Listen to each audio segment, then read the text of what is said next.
চলো আজ তোমাদের সাথে আমি পমফ্রেট মাছের ঝালের একটা রেসিপি দেখাচ্ছি, বা পমফ্রেট কারিও বলতে পারো। তো পমফ্রেটটাকে আমি 2 টুকরো করে কেটেছি, আর একটা বড় রেখেছি ভাজা ডালের সাথে খাওয়ার জন্য।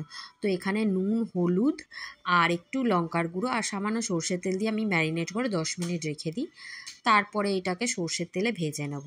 আমি একটু কড়া করেই ভাজি, আমার এই মাছটা বিশেষ করে কাঁচা ভাল লাগে না, সেই কারণে। আর এখানে আমি বেটে নিয়েছি একটা পেঁয়াজ আর একটা টমেটো পেস্ট করে নিয়েছি একসাথে, দিয়ে গরম তেলে দিয়ে দেবো। মাছ ভাজার তেলে দিয়ে ভালো করে নেড়ে নিতে হবে।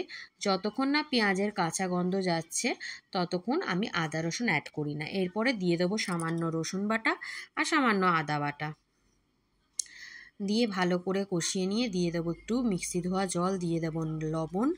এরপরে অ্যাড করব হচ্ছে লঙ্কার গুঁড়ো, হলুদের গুঁড়ো।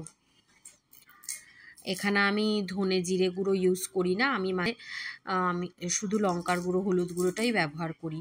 এরপরে জল ঢেলে ঝোল ফুটে উঠলে মাছ ভাজাগুলো দিয়ে দেবো, দিয়ে ফুটিয়ে নিয়ে চেরা কাঁচা লঙ্কা ও ধনেপাতা দিয়ে জাস্ট গ্যাসটা অফ করে রাখবো। এটা ফ্লেভারটা চলে আসবে, দারুণ লাগে গরম ভাতের সাথে।